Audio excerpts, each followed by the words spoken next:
আসসালামু আলাইকুম রহমতুল্লাহ। বন্ধুরা, যাচ্ছি পদ্মা নদী পার হয়ে প্রত্যন্ত একটা গ্রামে, যেখানে কোরবানির গরুর জন্য যাব। আপনারা আমার সাথে থাকবেন। ওখান থেকে একদম গৃহস্থের বাড়িতে গোয়াল ঘর থেকে গরু এনে তারপরে দাম দর করব এবং কীরকম দামে বিক্রি করতেছে সেটা আপনাদের জানাচ্ছি।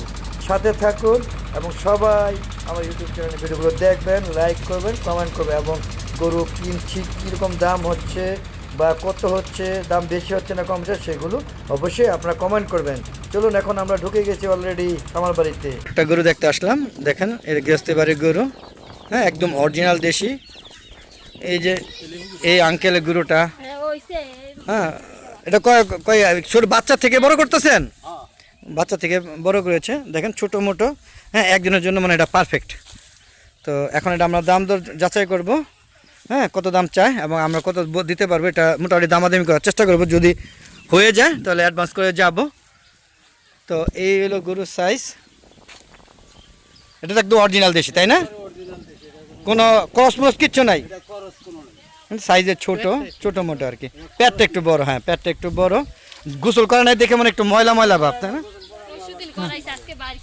আজকে বাই করে নাই। এই যে আমার থেকে গোয়াল ঘর থেকে সকালবেলা আসছে, এই জন্যই যে গোয়াল ঘর থেকে গরু বের করব এবং গোসল ছাড়া গরুর কী কন্ডিশন সেটা দেখার জন্য আসে, মূলত আসা।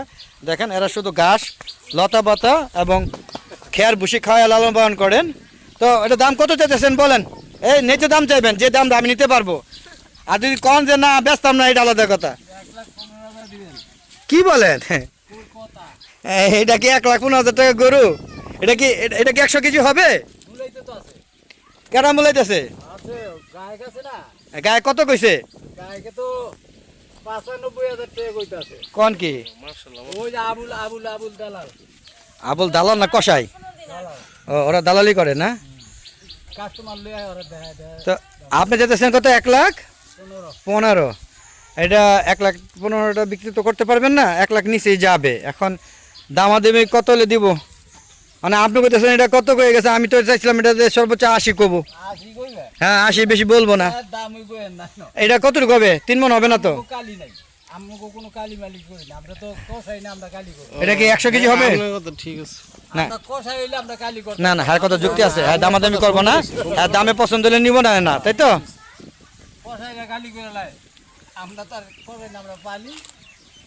এখন এটা কি 80 পারবেন না?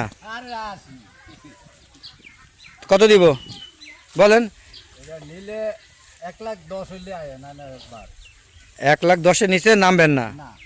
আচ্ছা, তাহলে আমরা দেখে গেলাম। তো গ্যাস আপনারা মন্তব্য করবেন এটা কত দাম হতে পারে। উনি একদম ঠেকা দিয়ে দিয়েছে, বাটা রেট 1,10,000। আপনারা বলবেন যে এটা কি 1,10,000 যাবে কি না, আর কতটুকু, কয়েক কেজি গোস্ত হবে। যদিও কোরবানির গরু গোস্ত হিসাব রাখে না, তারপরও আমরা একটা ধারণা করি, সবাই গরু কিনি। যত যাই হোক, কেউ বুকে আদা বলতে পারবে না যে গরু কতটুকু গোস্ত হবে, এটা না জানে না গরু কিনে।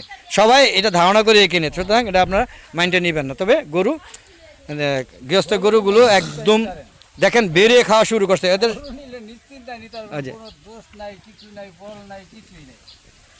একদম ফ্রেশ, মানে কোনো রকম ওষুধ টষুধ নাই যে নিলে স্ট্রোকও করতো না।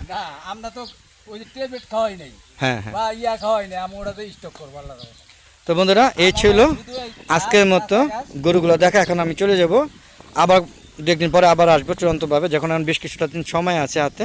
তো আপনারা কমেন্ট করবেন। একের নিচে উনি নামবেন না, তো একের নিচে নামলে হয়তো আমরা এটা নেওয়ার চিন্তা ভাবনা করতাম। ঠিক আছে, তো বন্ধুরা ভালো থাকবেন। এই যে এই যে কাস্টমার, এই যে মহিলা কাস্টমার দূর দিছে আমার দেখে, উনিও এটা মালিক আছে। তো বন্ধুরা বিদায় নিচ্ছি, খুদা হাফেজ।